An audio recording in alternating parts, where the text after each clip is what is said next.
Welcome to the Gringos in Buenos Aires podcast, the podcast that brings expat life to you. I'm here with an old friend who I met in 1997. Now, my concept of time kind of slips every now and then, but I know that was a long time ago. But my friend's back, Darrel. He's an investment manager who's making the bank, and he's here with us here in downtown BA. Welcome, Darrel. Thank you, Paulie. It's good to be here, brother. Nice to see you, man. 97. 97. Wow, let's toast to that. Let's absolutely toast to that. It's good to see you. Time ago. It's been a long, strange trip. Long, strange trip it's been, my friend. It's only getting stranger and stranger, I fear. But hey, that's what life's all about. Who knows what we'll have? Banks in the future. It's going to be so strange. We'll even have banks. We've got crypto. We've got stuff to talk about today. We didn't have crypto back in 1990. That was like a comic. That was like a comic strip notion, a fantasy movie of, it was kryptonite. It wasn't even something to exchange a unit for and buy a hot dog with. Crypto was something that actually came later by some secretive, crazy Japanese, whoever. Yeah. We don't even know who he is anyway. One time I was sitting in my car and someone called me from Uruguay and offered me crypto at $200. He said, "You got $200? Lots of stories like that. And I was like, "No, I don't have $200. Had I had $200, you were still hung up on the fact you were waiting for. What is crypto? Can you explain? What is crypto? Crypto. What the hell is this crypto? What's crypto? Now there's Dogecoin, even before Elon Musk brought Doge to the U.S. government. And, you know all about that as an investment manager. Probably, not enough about crypto. I've got guys on my team who are really deep in the weeds and who are really good at it and help me with that conversation because, when you're over 50 like I am, you don't even try to act or pretend anymore. You've had actors here and you just go right at it and say, I don't know this, talk to this guy. And then you get into the intellectual conversation about crypto versus dollars versus pesos versus, why are we even having this conversation? What kind of people do you talk to? We work with, my business is based around working with families, individuals, and even small business owners, entrepreneurs, people who are not institutional in nature and don't have the capital, who have like massive pools of capitals, multi-millions and hundreds of millions. Now we're talking about billions. And we work with the individual basically at the U.S. American market level. And it's a typical client, probably has somewhere between 2 and 5 million in terms of investable assets and works with us to help them keep that, manage it, pass it on, build a legacy. And then hopefully, their kids don't mess it up. Isn't that that's the story we all try? Wow. So a person with $2 million, let's say someone with $2 million would come up to you and say, "Hey, Darrel, man, I got $2 million. Can you make me 4?" Is that what happens? Well, it's a little bit. I think there's more of a process to, here's a bag of cash. That would be very Argentine. Just like yeah, because it's a cash economy. Just take it. Says, "Hey, man, don't me." I think what we do really well is we help them manage the tax labyrinth. We get them through the tax problems that they're usually constantly facing. And you got clients like Al Capone. Well, I think there's some clients that probably have known Al Capone, but who we keep them at a distance. No, we work with. It's pretty straightforward. I would say it's the upper middle class American market. Upper class American market. That's my clientele, essentially. Well, you've come a long way from teaching English. When I met you, my goodness, I think I got you your first English. I got your first job. I think you just you really. I think what you taught me was the art of networking. And like getting into an English class with the director of an Argentinian company, or a bank, or a law firm. I want my Diego. If you could teach them how to say apple, all of a sudden you were their best friend, and then they would open up their network to you, and you were off and running. But that was an interesting period. I was thinking about before I got here, the sisters that you knew, and you brought me in. The Haskler sisters, Diane and Sylvia. They were wrecking balls. They literally were wrecking balls. And it was so interesting, that whole world of expats that were teaching English, and then we'd all hang out. We'd go to like the Shamrock, and we'd go to like different bars downtown. And Shamrock. Remember that? Is that place still around? I don't know. I have no idea. Okay. The bars are something that as parents now we don't we don't really have that concept, except maybe when we need to escape our families. But wow, the Shamrock. The Shamrock was the place to go if you wanted to hang out with expats. If you needed to get a message out there, or you needed information about what was happening in that world, that was people, where you we're went. talking about 1997. Yeah. when Darrel and I were hanging out. We were both English teachers. Now he's an investment manager. And I'm still an English teacher, man. You know what? I know a lot of. not doing so I know a lot of investment managers that could probably use some English lessons. Oh, really? Oh, Cool. yeah. Can I no, charge $1 million sure. pesos? You probably could do that. There you go. I'll be a millionaire. You know, with $1 million pesos, I could be a millionaire. But it was amazing to see how much money, you know, the companies, multinationals would try to get these executives like at a certain level, and you would go through these lessons, and you probably still have that today. It's just they were not going to get it, and you're like, this guy's not going to survive. There's no way he's going to make it. Did you enjoy teaching English? I did. It really, you know, the one thing that I thought about coming over here too was that experience. It's been a while since I've actually, you know, I've led and taught people on my team, and it's very similar, you know, watching them go through the experience of just not knowing anything or starting from base level. And I've had that experience of teaching and being in that environment where you've got to manage expectations and you've got to just kind of work through how people grow. It's also, you know, they bring a lot of information to you too. Sure. They bring a lot of things you didn't know about, you know, things you never thought about. You learn a lot from students. They teach you a ton. Yeah, especially when they just want to talk. Exactly. Yeah. They became therapy classes. Yeah. I'm like a shrink. Yeah, for most basically. of my students. A little underpaid. Yeah. But You can't administer drugs. what you Thank God the don't- drugs are, you know, you can't administer those. What you don't earn in cash, you earn in experience and insight, man. That's what the way I look at it. You know, I'll ask my students. I have a wide array of students from all walks of life, and some of them. I mean, all of my students got more money than me. You know what I'm saying? But you learn a lot from them. Who's your favorite? Like, you've got a list of like 5 students you love. What do they do? Like, what makes them so interesting? Well, do they run companies? Are they employees? one of them looks like Mr. Burns, and he runs a bank in Formosa. Of course he does. In Formosa, does Formosa have banks?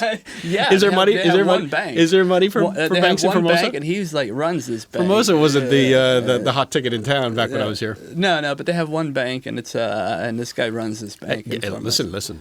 Jimmy Stewart was in a movie about the one bank in town, and that old codger, he ran it, and Sure. this guy's gonna be interesting. And what else? Like, who else do you work with?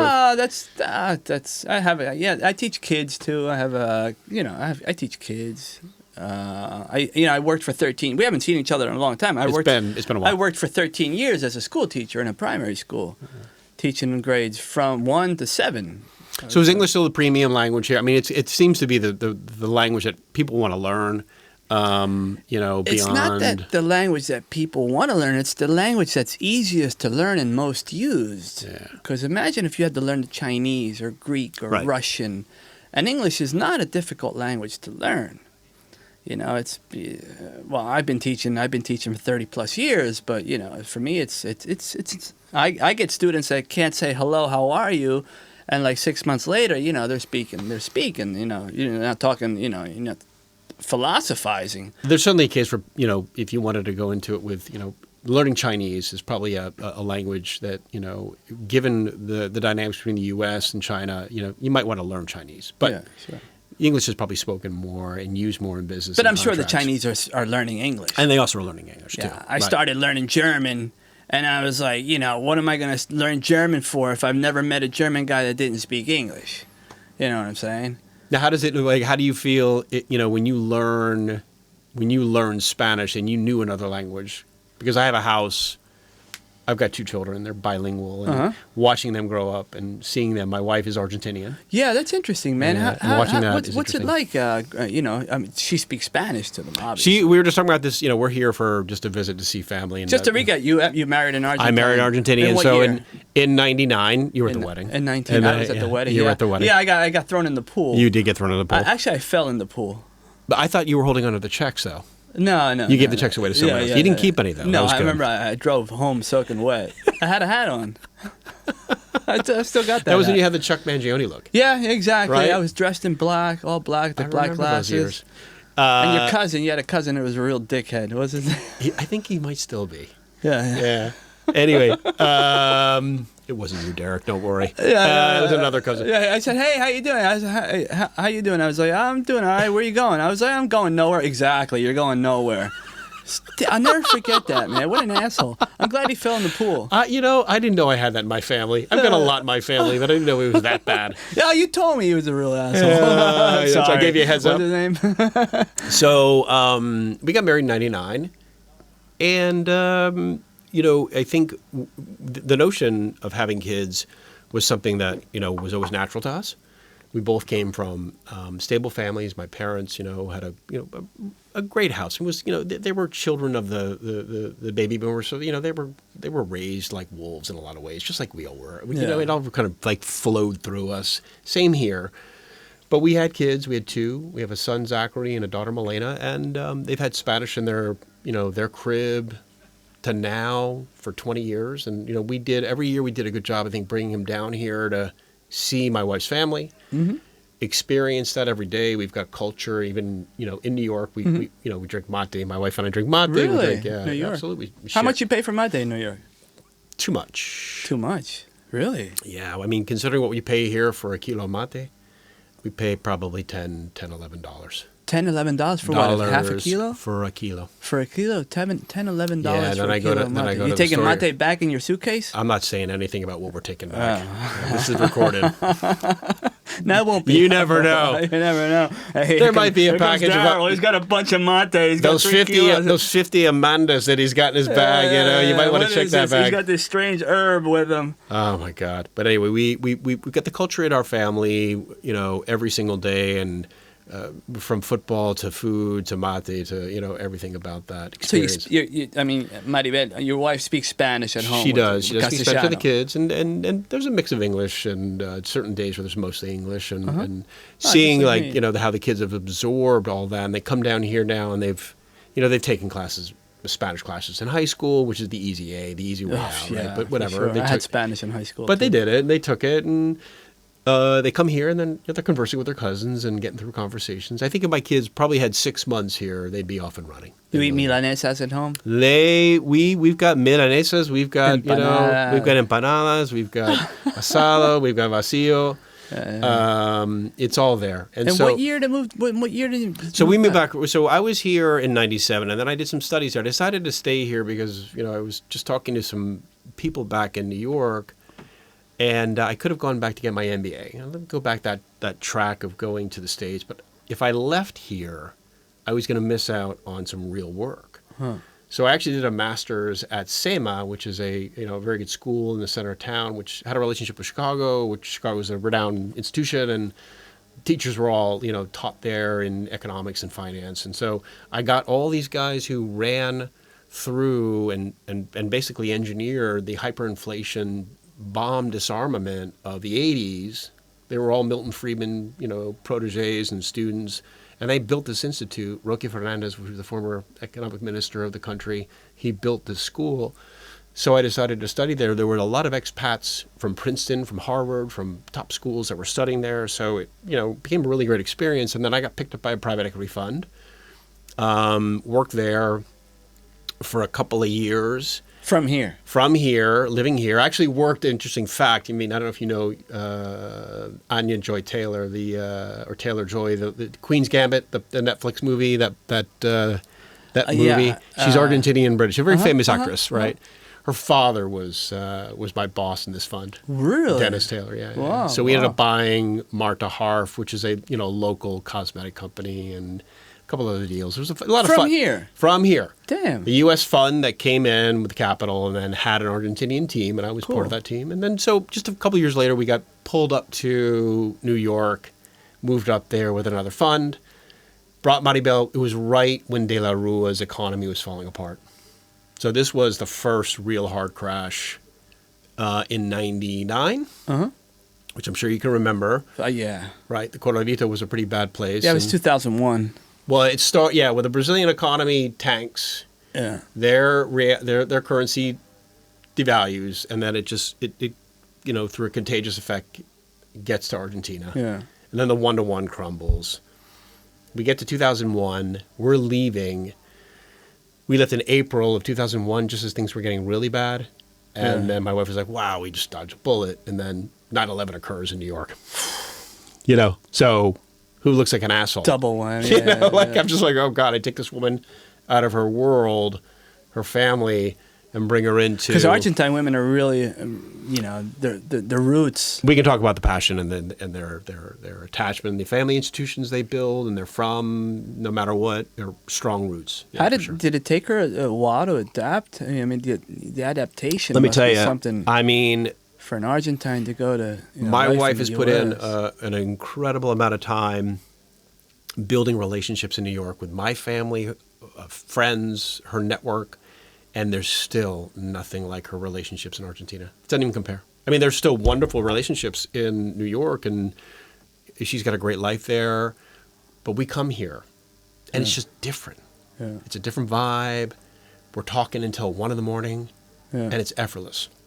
And you don't feel rushed.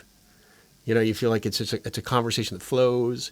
Argentinians just have that way of moving through a long afternoon with an asado, 8 hours, and you're like, 8 hours? What just happened? Yeah, I just ate a half a cow, some sweetbreads, 3 bottles of Malbec. We talked about we got the whole world's problems are fixed. I got to go to bed. I'm exhausted. It doesn't get much better It's than that. great. Yeah, it's That's the great. way the world is. Yeah. It's the way it should be. That's one of the things makes Argentina life in Argentina. New Yorkers are too so- fast. We're all too fast. We're all in a rush. You live in the city? We live in the city, yeah. In Manhattan? We live Or- in Manhattan. We have an apartment Wow. there. We have a place just outside the city, so it's a good escape for us to get out. But the kids were, educated in the city. I lived in Manhattan for a couple Did you? of years. Whereabouts? 78th and Amsterdam. Oh, sure, yeah, great, Yeah, great. a couple great blocks neighborhood. from Central It's Park. a different neighborhood. What year was it? Oh, man, I was young. I guess I was like 10, Yeah. So 11. what, the 80s? Yeah, in the 80s. Early 90s? Yeah. Long 68. time ago, Long and the time neighborhood's ago. changed a lot. I Yeah. don't. I You can know, imagine. it's ridiculous Everything's amount of changed a wealth lot. there too. It's just an incredible amount. What's the biggest change you've seen since, here? since 1997? I would say the biggest change, and it occurred today, I had that epiphany where we were walking with the kids, it's just things are cleaner. Things look more structured. The beauty of the city that was always there, you see it more. The architecture, the streets, the flow of the city. I'm also seeing more businesses adapt to probably a tourism, more open to options. Doesn't make it the best. Just something that just came to attention for me and just jumped out. Sure. And then I would say, for me, it's just the. I think the order that you feel secure. Yeah. Who, me? I really do feel. No, I feel secure Oh. here. I don't feel like there's any sense of insecurity or you just got to look over your shoulder. Although that's just, I think by nature that's an Argentinian feeling. You just got to be aware of your environment. Yeah, I feel safe. I know I feel pretty safe. Some maniac with an AK-47 is not going to start blowing me away. It's pretty safe in that sense. You have no Second Amendment here. You've got none of that crap. So yeah, that explains a lot. Yeah, that makes you feel good. Yeah. Has New York changed a lot since you've gotten there? I'd say New York is Manhattan in this case. New York's progress has been a bit of a volatile roller coaster in certain ways in terms of the progression of the. I mean, I grew up in that area from the mid '70s until today, with a few spots in between where I was outside the city. One being here. There's less crime. There's certainly more homeless, and that was a problem. I think Bloomberg, mishandled, mismanaged the whole the homeless structure and the funding of it. He botched that. His legacy was mainly positive. I think that was probably something that's going to be a blemish for his legacy. So we see a lot of that still, and the mayors that came after that didn't deal with it. It's expensive. The affordability is off the charts. More expensive than BA. Well, I mean, you just had a mayor, just win. You got a Muslim mayor now. We do, and I would say relatively inexperienced politician and horse trader, which is the key to being a good politician. So he's got a very idealistic perspective on this whole thing, but it's from a position of affordability. And if you go down the list of 5 things that Americans, you don't have to be American. I mean, Argentinians probably think about the same thing, but you think about early childhood education, you think about healthcare, you think about higher education for your child, you think about housing, and then you think about elder care. Those 5 things keep everybody up at night. It doesn't matter where you live. It doesn't you don't have to be in New York or Buenos Aires. It's anywhere. Yeah. So these Well, are dogs barking keep me up at night. that is a big pain in the ass. And honestly, there was a shitload of traffic last night in our apartment where we're kinda thing you staying. The don't work at- you don't Airbnb need- windows were a little shoddy when I had Sarmiento and Avellaneda. Like it just was constant noise until 1 a.m.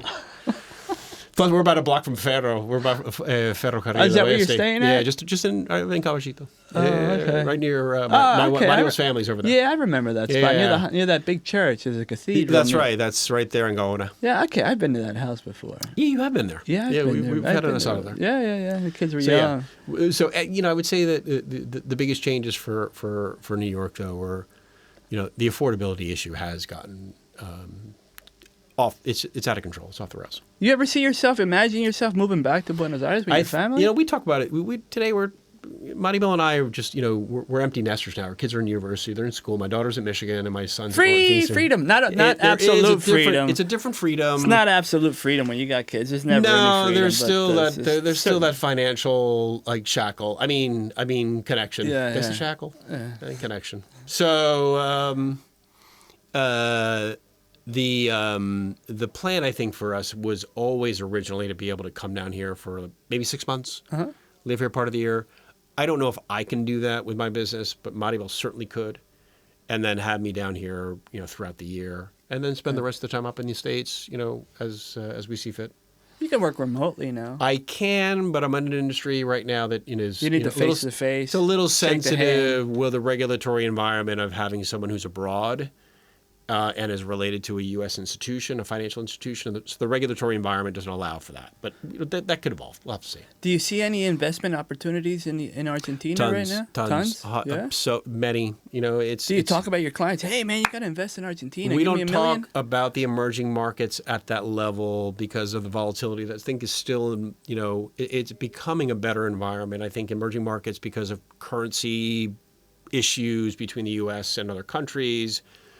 Plus, emerging markets have been so out of favor for so long that it's just something that people realize have been, undervalued, and there's a great opportunity to buy publicly traded Argentinian companies are interesting. Some of the banks and some of the, technology. Mercado Libre is a huge play in portfolios. But the private opportunities, I think, is where the money is set to be made. And I think rare earth, opportunities for investors, which is, it's critical to have that in the AI chain. Those are critical to technology. Those ingredients you guys have here as commodities are going to be extremely valuable in the global supply chain management ecosystem. And so, in layman's terms, let's say I win the lottery. I live around the corner from you in Manhattan. I win the lottery. I got $2 million. I say, hey, Darrel, I like Argentina, man. I like Messi. What do what's going on down there? I might even have you go buy a soccer club at that point. If I like you, I won't do that. But if I don't like you, I'll definitely do that. Go buy a soccer club. Oh, it's the worst investment you could ever make. Really? I'm kidding. It's not. But it's just it's a strange opportunity, given soccer teams are for sale everywhere. Really? They're always for sale, but they're not for sale. I think the interesting thing with the clubs in Argentina is that they have to change the system. They're all not for profits. So they're all, I think I'm personally, for me, living here it's always football season. It's always soccer season. Yeah. It's always. It's January, February, Copa Verano, Copa Primavera, Copa. It's always soccer season. And there's no room for other sports. There's other sports. Well, Mr. Tapia needs money to be able to supply, his whole team with new cars, and he's got to make sure that he's got people to feed. I went to high school in the States. We had a football team, we had a baseball team, we had a hockey team, we had a soccer team. There's sports. I think Argentines don't realize the potential and money potential that comes from sports. Well, I don't know if they don't realize that. I think the Argentinian community has a very good grasp of the importance of sport culturally. Sports here are the backbone, I think, of youth development more than they are in lots of countries. First of all, it doesn't take a lot of money to get a kid onto a field. It's football with and a ball, rugby. Right? Rugby and tennis, like the other sports. Tennis, you need money to play tennis. You do, but essentially a racket and a ball can get a kid out onto and they have courts here that, if they make public courts and they were able to open it up a little bit more, then they can get more kids to play. But my point is the market here for private investment in a lot of these global brands like Boca, like River, like, San Lorenzo, like Racing, right? Like Huracan. Chaco Forever. Oh, and then forget. Chaco Forever's gonna make a I comeback. can't believe that was your first club. Yeah, that's that's my just first amazing. club. I love that story. I love hearing about that story. Yeah, Chaco Forever. But you sold out and you went to Racing. Yeah, it was my grandparents it goes back to grandparents. Racing. Again, like I said, you just. Yeah, my grandfather had a house, Casa Chorizo. He had a sausage house, Casa Chorizo, across the Racing Stadium, right across the street. It was his house. You open the door, the stadium was right there.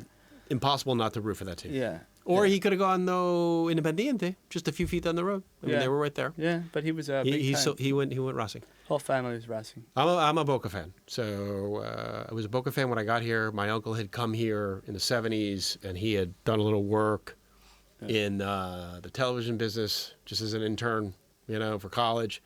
And he used to lay cable at the Bombonera for matches. Oh, okay. He's like, you got to root for Boca Juniors. I had no idea Diego's history there, the history of the club, the river rivalry. So my first game, I go to the Bombonera. You can only imagine me.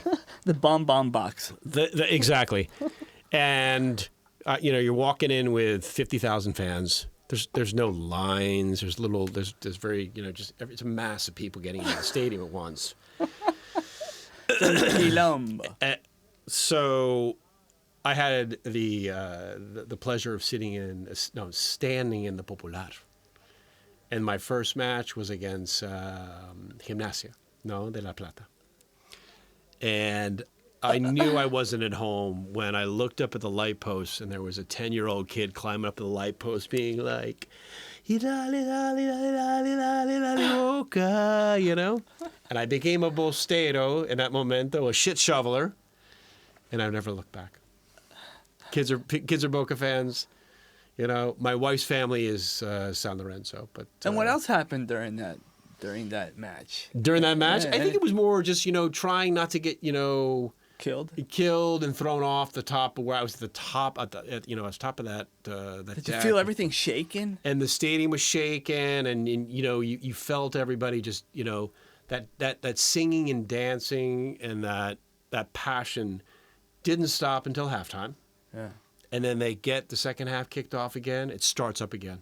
And the chants, I can still to this day barely understand the chants they're singing and the songs they're singing. But it lasted for, that hour and a half, 2:45 halves. And it was crazy. It's so different from a sporting venue in the U.S. where you can buy food, you can buy alcohol, you can buy anything you want. And I wouldn't got a Coke, man. I'll never forget this. And I had I think this old guy was probably 120, no teeth, and he had his little box of Cokes. They were all warm. You know it. You know what I'm talking about? I know exactly. I know you're talking about. I know you know. And I go to give him, maybe it was 20 pesos, and the thing was 4 pesos or whatever. And he gave me change back for less than 10. And I was just and he's surrounded by these Boca hooligans and protected, and you're just keep the change. You're gonna kill me if I ever just go any further with this. It's never gonna end well for anybody if I go further with you not giving me my change back. Yeah. Getting ripped off over a warm fucking 90-degree Coke. Yeah. So I think you got 3 options. I don't know how things are today. You had 3 options: choripan, Coke, or water. That's right. That's it. That's right. That's all you had, and if you didn't feel like you wanted to place your bet at the stadium, you go outside, and then there was some dude with a 50-foot long sheet of grill, like he does have today, and he's got the best choripans you'll ever have, and you just you throw this salsa criolla on there, and you're good to go. Yeah, life is tasty. Good. I think the first experience I had though with football in Argentina was I was a good friend of mine set up this blind date before I met Maribel. And sets up this blind date. But I got a ticket to go see Chile and Argentina in the qualifying match. Nice. August, maybe it was October of '96. So they're getting ramped up for the '98 World Cup. Chile's in town, playing at the Monumental. Ooh. And Todo mal. it was great. And it was warm. It was hot. Again, buddy of mine who's English. You might have met a couple of these guys that were around. Nick, and I remember Nick. I remember some guy. And he had a roommate, David. There were two Brits from London that lived yeah, together. Yeah, I remember David. I think we all taught at not Sylvia's Institute, but at another institute. But everybody knew each other. We all hung out. We hung out. Tied one on. Anyway, we go to this game, and so we're hanging out, and I'm like, I'm not in the United States anymore. The Chileans come on the field, and the Argentinian police had their German shepherds there, the dogs next to them. Some of the fans in Argentina are throwing these M8, not fireworks, M80s. Oof. They were throwing these mini. Rompeportones. They were, but it's like an eighth of a dynamite stick. Yeah. Right? Serious stuff.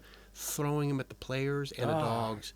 They blow up the dog. The German Shepherd jumps, 20 feet in the air. And just, I was like, this is just not going to Giants Stadium and watching the Giants play the Eagles. This was something real serious. Yeah. And so I'm in the popular section. I'm in the middle of everybody. It's sweaty. It's 100 degrees. It's like a sweatshop, dude. Yeah. I look at my watch. I'm like, I gotta go meet this blind date. So I had to walk through like 100 meters of like sweaty beer, Marlboro, just like wall through. Like, excuse me, sorry, permiso. I'm like, hey, pelotudo, ¿por qué hace pelotudo? That's what I learned. That was probably 3 months into living here. I learned a lot of good words that day. Yeah. It's a good experience going to a cancha. It's interesting Do you stuff. use the pelotudo back in New York? It's one of my favorite words. Yeah? I love that phrase. Pelotudo. And I'll even swear at someone in New York when I'm driving. I mean, obviously English is my native language, but I just feel like, someone cuts me They off. deserve the pelotudo. They just, que pelotudo. You look at it like that. It's great, but no. It's great. I love the language. It's That's really, nice, they're phrases that just feel good. Swearing makes you feel great.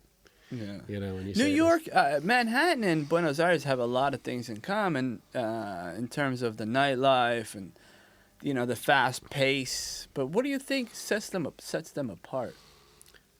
I think the thing about today with Buenos Aires is that the city in itself is accessible. You can live here. You can have a good life here. You could have some of the amenities of life that are just normal. Mm-hmm. And not feel that you're stretched every paycheck.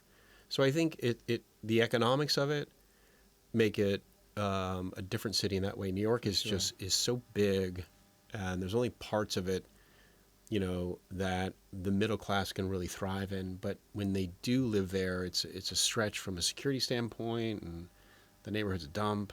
But you can live really well here and live in a normal neighborhood, and you're safe, and it's great. So that's one difference. The quality of living is, you have in the U.S., I know you have a high standard of living. In the U.S., you can have a huge TV, where here you have just a normal TV. Yeah.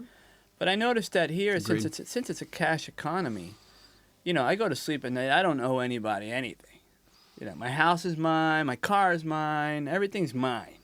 I got a credit card. I owe some money, but the bank doesn't know you. The bank, but it's like I don't see that. The Americans happening. we that country was built on a credit system. So extending credit to the Americans is something that really drives the economy in a lot of ways. So if that were ever to just be dismantled, that'd be a big blow. But I think the other thing is just access to food, restaurants, grocery store, high quality food. A strawberry tastes like a strawberry here. Yeah. And you don't have to, go and spend $15 on a little box of strawberries. Yeah. In New York, you do.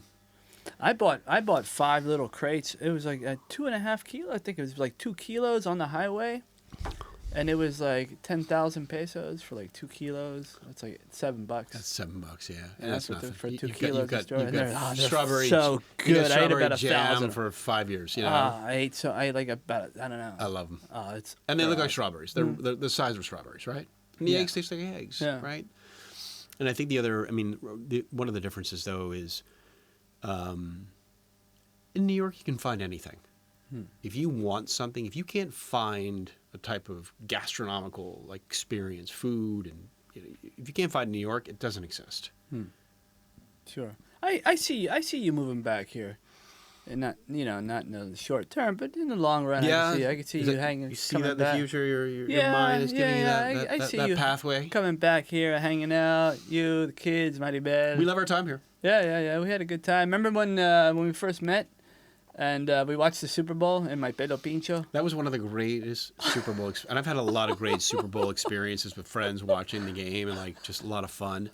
That could be number one if it's not number two.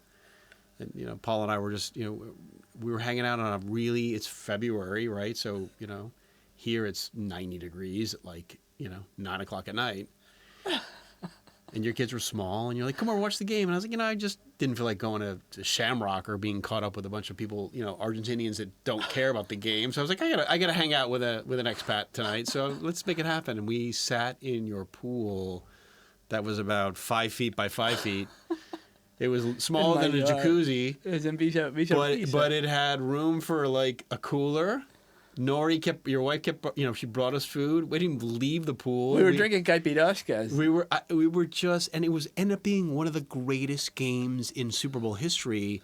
The Rams versus the Titans, Tennessee Titans. It was a great game. It was really an unbelievable game. I remember I had those little things. The drink would float in the water. That was an epic night. That was fun. It was such a cool house. But and that's when we were last night, we went out and see some cousins, some family, and we were driving through Olivos. We were driving through that part of the city. It's really pretty out there where really the president lives, and that just north of General Paz. As you go into the San Isidro Olivos area. And those homes there are just gorgeous, and the whole coast area is just absolutely stunning up there. So there's parts of the city that are just outside of Capital. We get obsessed with the city, sure, but there's so much to see just outside in that delta area of Tigre, the countryside out in Pilar. Sure, but the city itself is, also just the parks and the walking experience. And we come here, there's always something to see, and. We'll have to see if we come back. Sure. Do you see a future? In the near future, you see Argentina as I asked you, there are a lot of investment opportunities, but how do you see Argentina in 5 years from now? I think you're on the country is taking the steps to get its credibility back, because it's really taken a lot of, starts and stops. You've gone through... I've lived through, in the United States, probably 4 massive crisis modes and cycles and pullbacks in our own market. Argentinians are dealing with that constantly. There's just constant economic volatility. And I think if, Milei can stabilize the money, the currency, and get the peso to, I think, a more stable position, letting it float and letting people see what the real opportunities are. And if he's transparent, I think that's critical. And also the institutions that he's trying to build here and reform and changing the mindset and the culture of what was the Parents Party's dominance here. And it created a culture with the Argentinians, just the expectations. He has set a higher bar for what this country should want. Now that gap is sometimes really hard for any team, but let alone a country, forget it. It's really, really challenging to get everybody to move in that direction. It's an educated, incredibly intelligent, curious, creative, wealthy country with raw materials. There's no reason why this country can't be really in a position in the G20 as a dominant force, certainly in South America. Sure. To have Brazil and Argentina be just, again, the kings of this continent and this economic bloc, and then attracting the investments that they attracted previously in the 90s.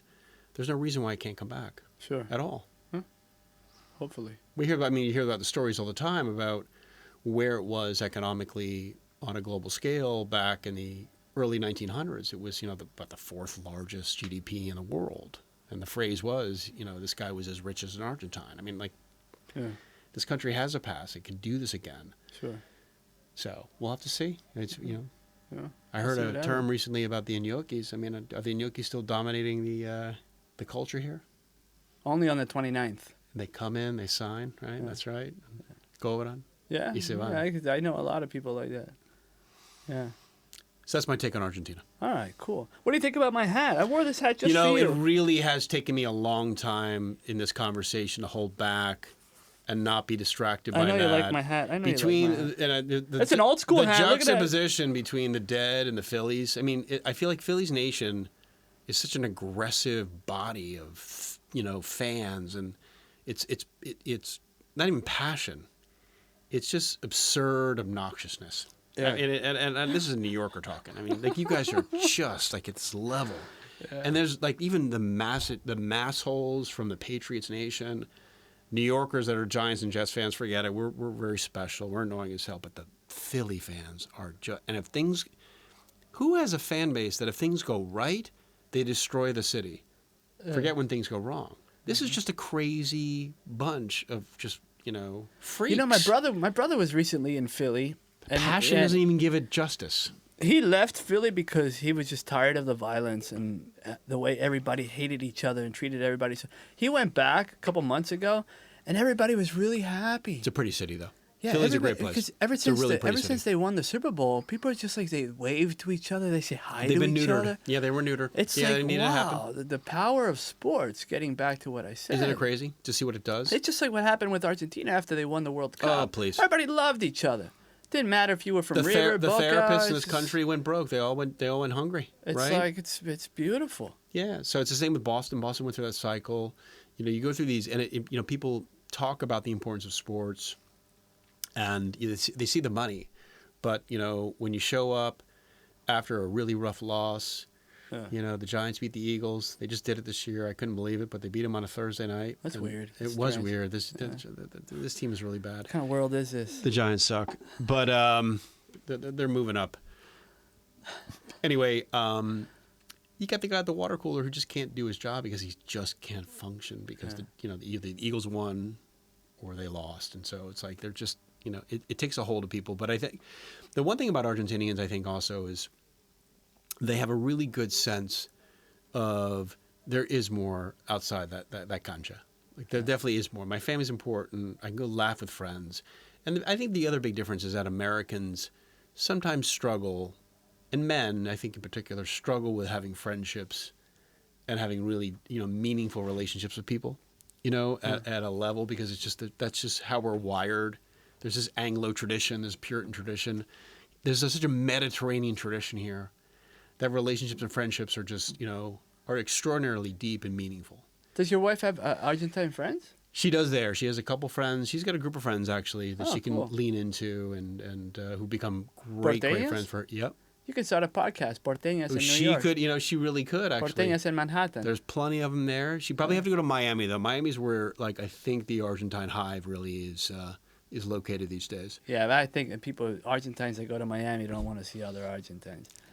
Yeah, well, I mean, they're all together in certain neighborhoods, but there's a lot of them. Yeah, I think they're either they're second or third. I think Venezuela, and Brazil, and Argentina are the big three there. Oh, okay. A lot of them. I heard Argentines won't need visas to enter the States anymore. Trump and Milei right now are they've got a relationship. They've got a bit of a love affair going on. Yeah. The United States sent some money down Relaciones here. carnales. We'll have to see like Menem. Yeah, you got to touch your lip. No, you got. He and Bush were really close, and we'll have to see how that goes. Yeah. Menem Trump and Milei have a libertarian love affair right now.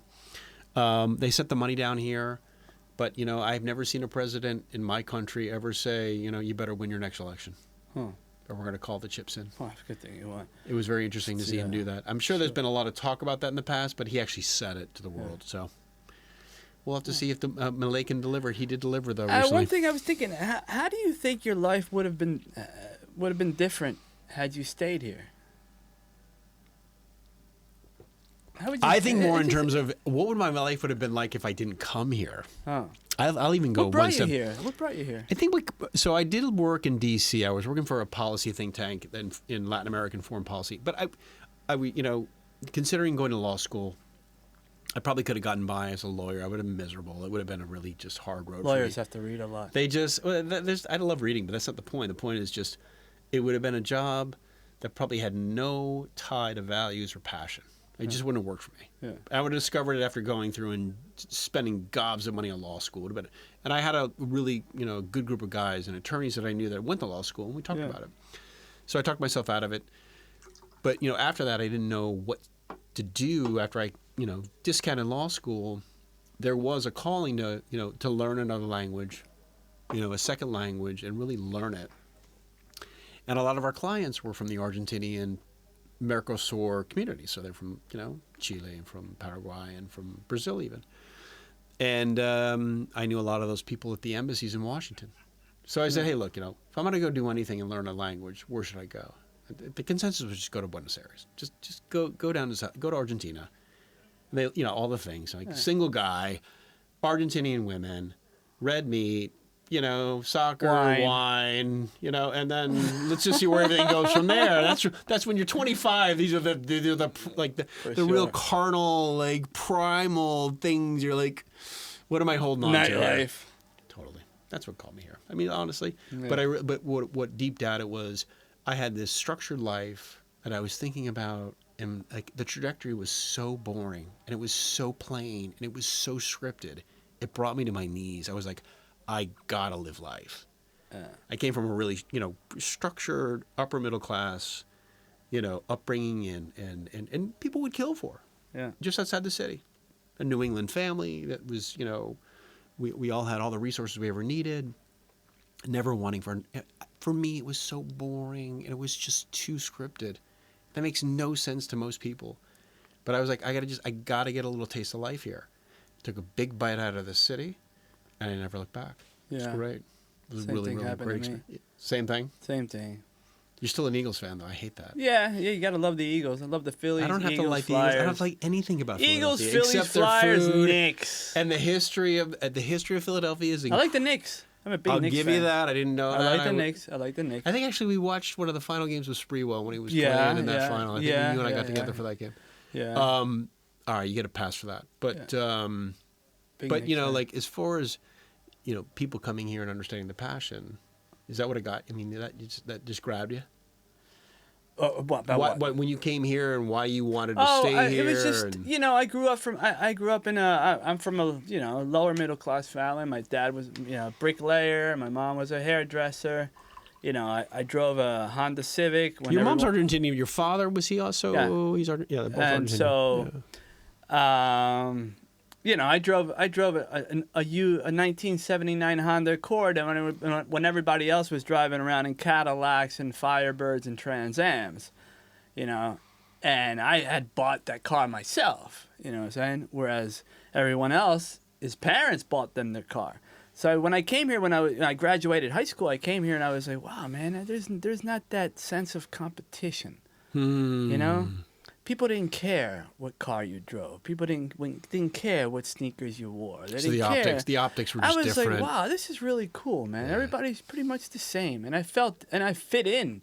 Like I said before, I felt like I was I went from like, oh, you little spick, to like, wow, Shanky. I love calling it Argentinian being called a spick. I was like, I was called a spick, and here I was like, oh, Shanky. I was like, wow. So Shanky, there was like, hey, you spick. And that's one of the things that I was like, wow, I got a lot of possibilities here. There definitely was a lot of opportunities. I can relate to that. I think there was a moment where you walk into a party and you're always I was signing autographs, man. You were a novelty act to a lot to They liked having an American around, and people were interested to talk to you. And that's, for me, that was a way to improve the Spanish, to get to really know what was going on, and you get good information from people. My first job was a rapper, just because I spoke English. That was my first job. I was a rapper. I was making $20 an hour as an English teacher. I need the tape. I need the recordings. I mean, why haven't I heard these things? I don't know, because it was before the internet, before everything else. But like when I was making 20 pesos an hour, there was nobody I knew in Philly making $20 an hour. You know what I'm saying? So back when 20 pesos was 20 pesos, right? Yeah, vaffanculo, huh? There's a little Italian in that family. Yeah, of course. Yeah. Well, South Philly's all Italian. Absolutely. Yeah. Greatest It's all- cheesesteak. Greatest yeah. sandwich. Italian Without a doubt. attitudes and the mob. So, as far as, your life here and your, thoughts about going back to the States, or, when was the last time you were in the States? Well, it was before 1999. Actually, before 2011. You haven't been back. Yeah. Yeah. Since Yeah. then. Yeah. There's no really. What would I mean? Unless if I had to go on vacation or something like that. But the last time I traveled, I was like, where can I go? I was like, let me go somewhere I haven't been before. Last time I was back, it was the same people doing the same thing. My friends, if they weren't dead, they were living in their parents' basement. You know what I'm saying? Some were like married and unhappy, and I was like, what the hell am I gonna go do there? Apart, like I say, I always say, I don't miss. The only thing I miss is cheesesteaks, soft pretzels, and water ice. If I had cheesesteaks, soft pretzels, and water ice, my life here would be perfect. You've got chivito. You've got great gelato and great ice cream here. Yeah, you got good ice cream. A lot of sugar, though. I've never had a better pastry, though, than some of the facturas. Oh, yeah, I know. Oh, They my get to you God. after a while. Yeah. We're up there, man. There's things we gotta watch here. what These we are eat. secrets here. I understand. Please. Gotta watch After what this we eat, 2 man. weeks here, I can tell you. Gotta watch what we eat, but we don't have to watch what we drink. Darrel, So hold on. we're almost out of time, so I just want to say thank you for your time. Oh, It's Paulie, a your pleasure- friendship, absolutely. Pleasure to see you Wonderful again. to see you too. It's a great time to share with you. Like I said, hopefully you'll move back here with the family, and we can all hang out. You're Go hoping back- this? I would really like that, man. It would be great. We can I work think on it would that be whole good for- vision good for your board kids. together, and Yeah. we can plan it out. For sure. So, on that note, I want to thank you for tuning in to the Gringos in Buenos Aires podcast.